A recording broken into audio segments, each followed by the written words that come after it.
he said he would give people a little cut on their finger, and it took longer to heal among lonely people.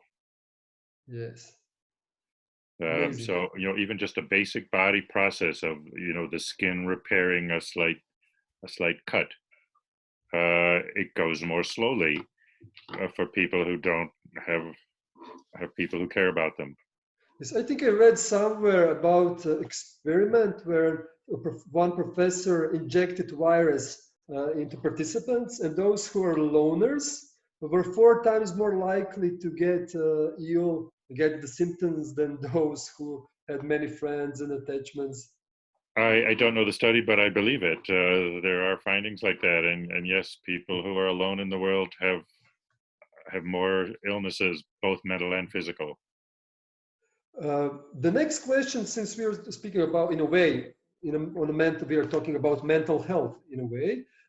We had a short Q&A with Martin Seligman, and I asked him, what is the future of psychology? So this is the same question for you. And then he told me, I will quote him, turning toward what enables the good life, turning away from merely working on alleviating what cripples life. What would be your, I can say suggestion for young psychologists? What should we focus on? What is the future of psychology? Well, I study how people think about the future, and one classic line is never make predictions, especially about the future. So we don't understand. I've always had a very positive view of psychology, and I think we're learning more, and our methods are getting better.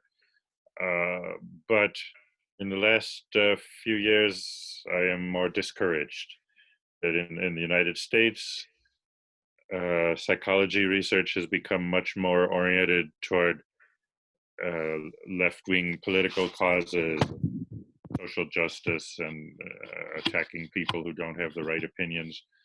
So I think it's hard to pursue the truth and pursue a political goal at the same time.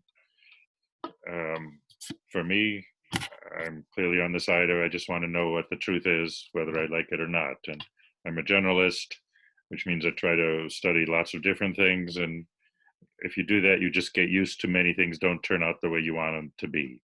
But now the strong political views, they insist that only certain findings can be published and contrary ideas may not be considered.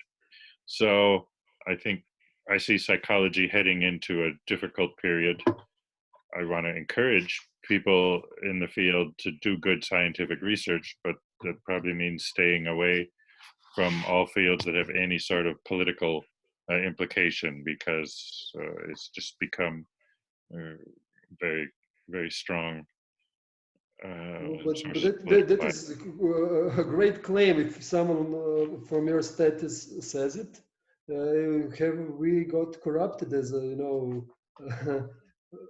it's very dangerous then for our whole profession, I think have so. we gotten compromised?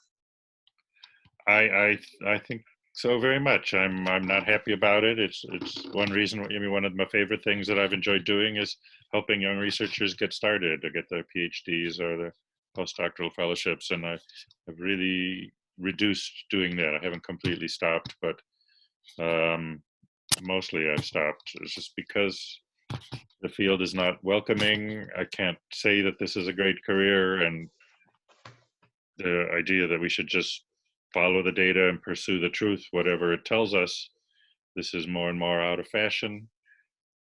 And as the people with these political attitudes take over more of the field, they are getting more nasty toward anyone who says or questions anything of what you're supposed to believe. So become a lot of personal attacks. Um, so yes, I am not near future of psychology. I like to think in the long run that it will revive, and that the idea of using the scientific method to understand people is an important one and a basic one. And so maybe that maybe that will resume at some point. Professor, don't lose hope. You have to continue, you know. All right. Yes. There is no stopping. We have to, you know, well, not nobody hasn't doesn't have to do anything, but it would be. I think there is so much more you can produce, and start this race toward the new psychology. Yes. So I wish there were a place where the psychologists who just want to study people and develop scientific knowledge, where we could hide and be safe from uh, the political ones who say no, no, that's not the right idea. You have to, you shouldn't even think those thoughts. Well, that was one question. I told you this over the email that our colleague, Professor Jordan Peterson, is somewhere near in Belgrade. What is your opinion of his phenomenon? You know, like because there are people who like him, don't like him, you know, respect him, and Yes, I've known him for a long time. We were at some conferences together and had some similar research interests and so on. He was always an unusual thinker, um, and very smart and engaging. Um, his research had I'd used some aspects of it, but I wasn't heavily involved. Uh, More recently, but he's become this phenomenon by standing up for freedom to think and talk on your own. I think that's very good, and I don't know all the details of his opinions and so on, but uh, his idea of not giving in to these political pressures that you have to think a certain way and talk a certain way and be a certain way.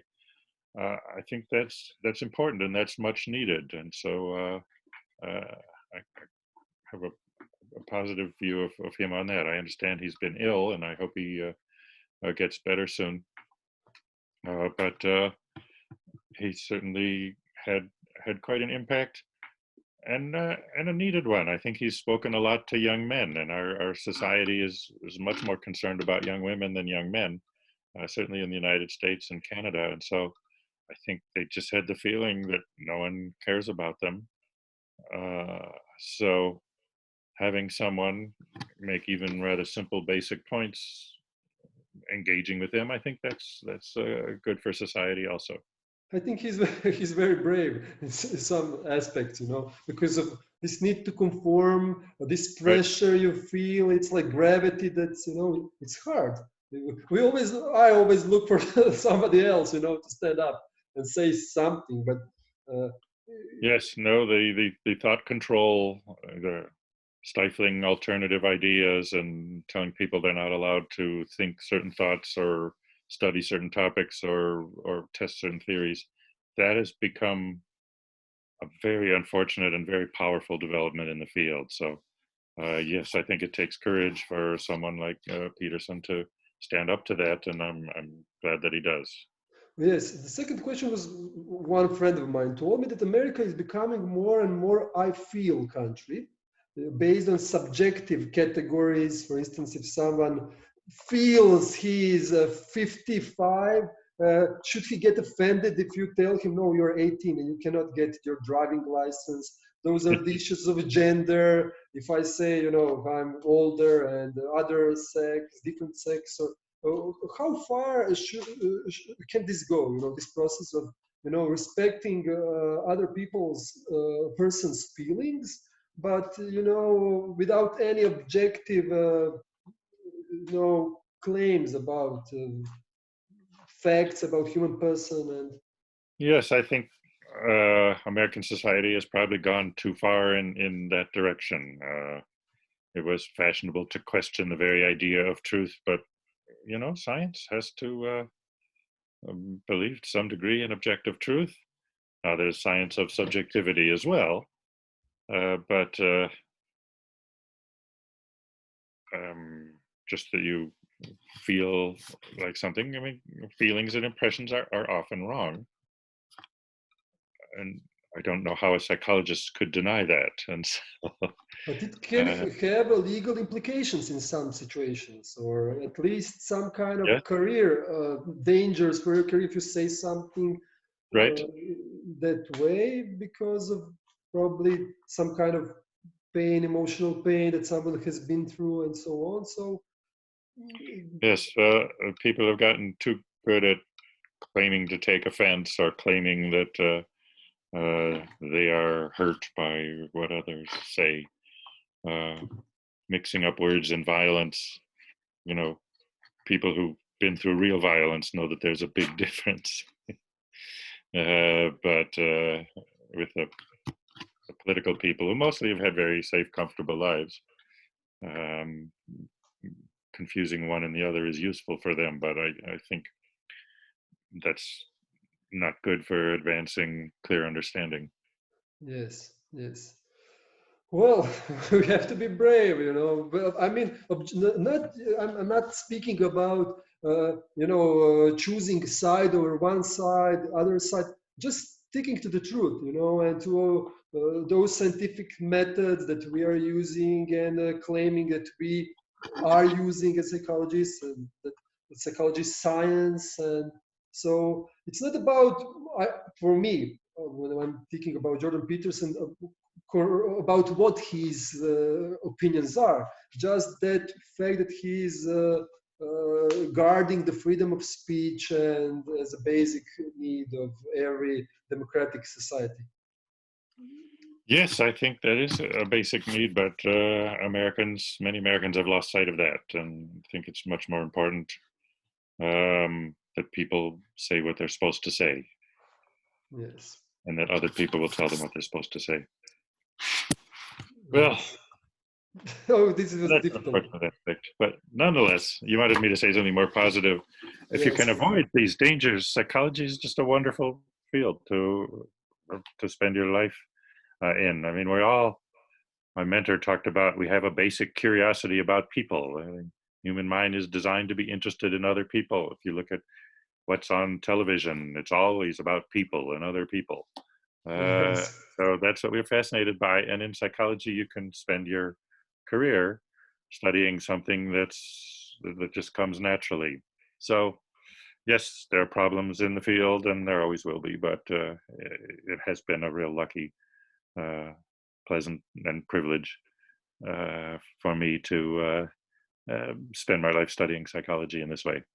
I have one fundamental question about psychology. Now we are going to the core. It's about, I like, as I wrote to you, Professor Robert Cloninger's personality model, because it was kind of pessimistic in the beginning with, it was just biological model. Then he added character and this interaction between character and temperament dimensions that are fixed in a way are creating our personality. But I was always thinking about where or what is self in these personality models. We have temperament, character, but what is self? Well, I've just finished a book on that that'll be published probably next year. Um, the self is not a thing; it's rather a process. Emerges that the brain learns to operate a role in the social system, and that's what we evolved to do. Uh, in my book, The Cultural Animal, which was published some years ago, I addressed the basic question of human nature, and the traits that we have are designed to help us interact with others with culture. You're starting with language, which humans have, and no other animals really have what fully qualifies as language.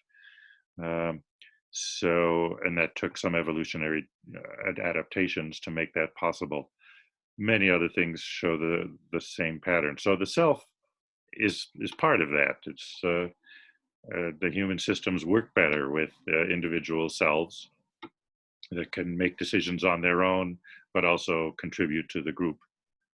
Um, so I think that's the way to understand the self. It's not going to be found in the molecules. It's what the molecules are doing. The self relates the animal body. We all have a physical body, but relates it to the social system.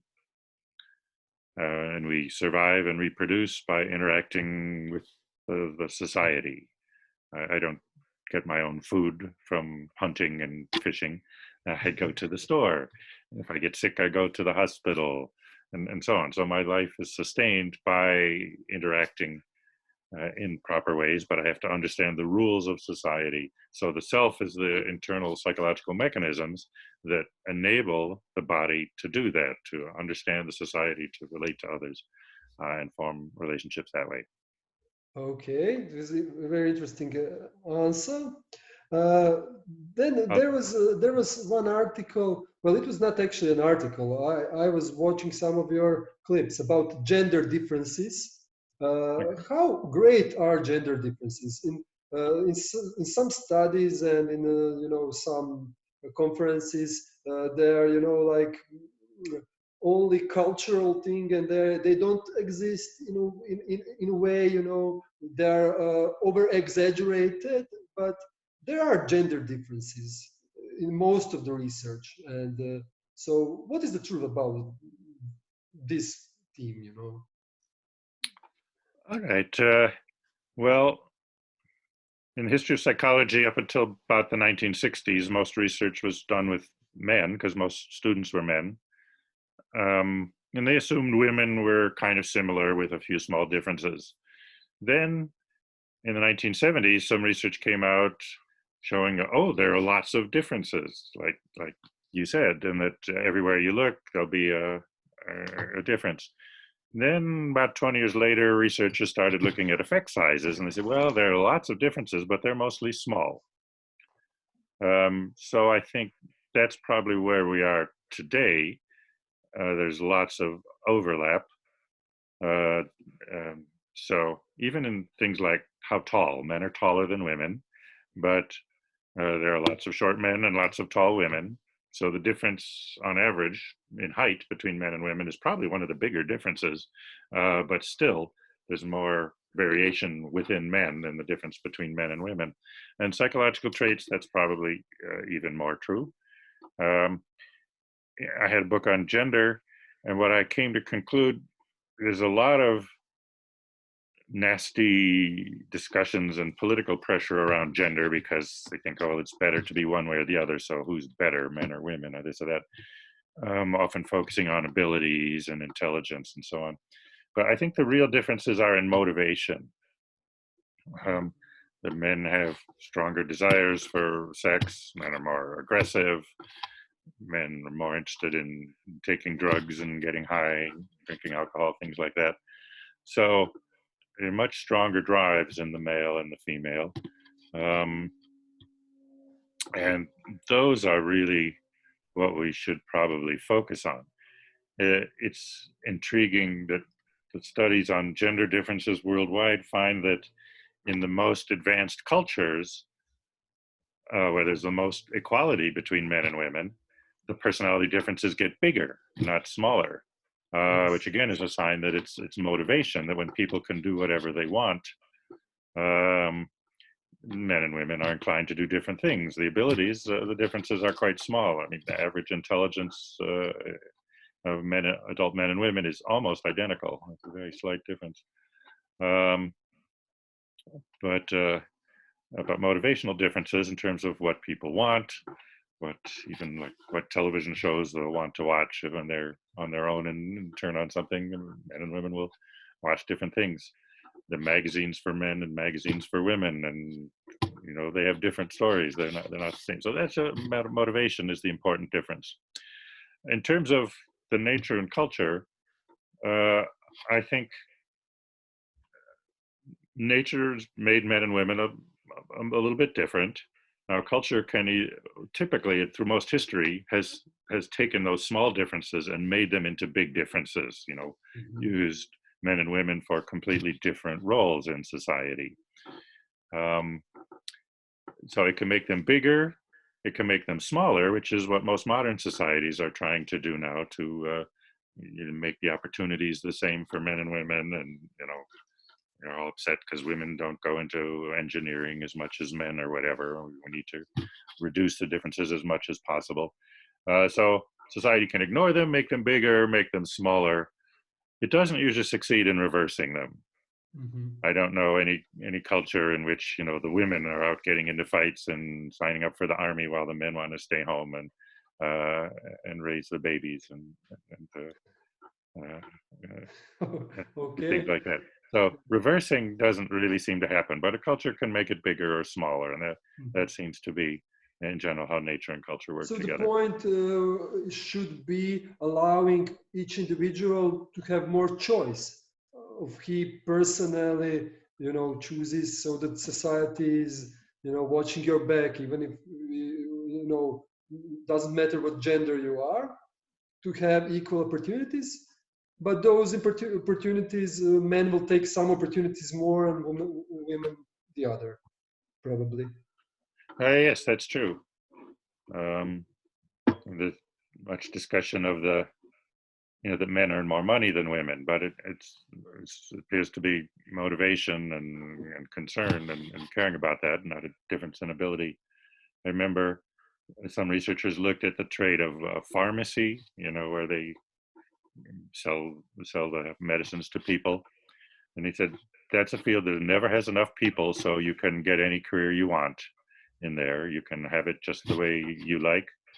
Um, but he says there's no gender discrimination. No, you know, they're just it's not that difficult. Everybody can do it.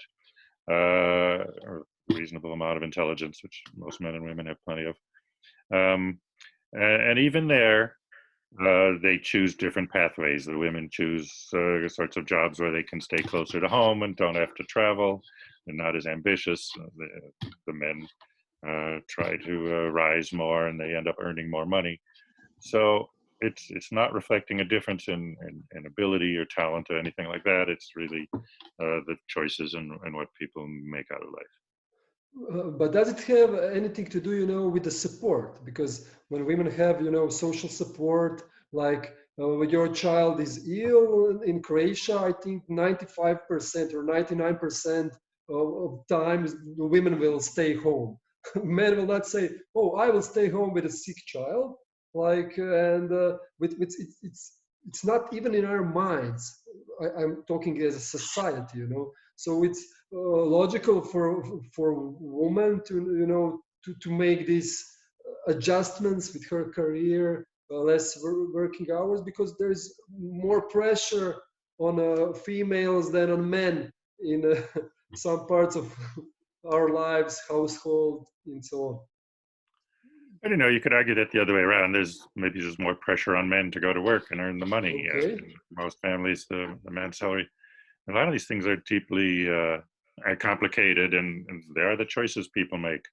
Certainly, a man who does not have a wife but has a child, a single father, he will stay home with the child if needs be. It's not something that is impossible or doesn't come to his mind. We see in research many young couples, they'll both have careers and they'll agree to support each other and be equal, but then the man will start earning more money. Then when they have a child, they say, well, one of us has to take, you know, to sacrifice their career to take care of the child. And even if they talk about it and decide what's rational, well, since the man is earning more money, it makes more sense for him to go on and uh, and do that. And whether this is more pressure on the man or on the woman, or whether it's really what they probably both would choose if it were entirely up to them, that's very hard to say. It was my situation till a few months ago. Ah, I'm joking before, because our field, seminars and education was completely stopped. So my wife is a main provider right now. But yeah, it was just what you said. It's like a perfect example of my reality and many others. Speaking yes, truthfully, yes. And yeah, she's always telling me, why is your career always more important than mine? Then I told her, well, to me, my career is very important. And how important is your career to you? And then she told me, well, probably it is more important to you than to me. So it yeah, is something in within us, and yeah. but I'm speaking about my family, not all females Okay, or men yeah. and so on. Well, I'm I mean, so happy that we have. Oh, if you Oh, I'm going to need to go pretty soon. Oh yes, I wish to thank you from the bottom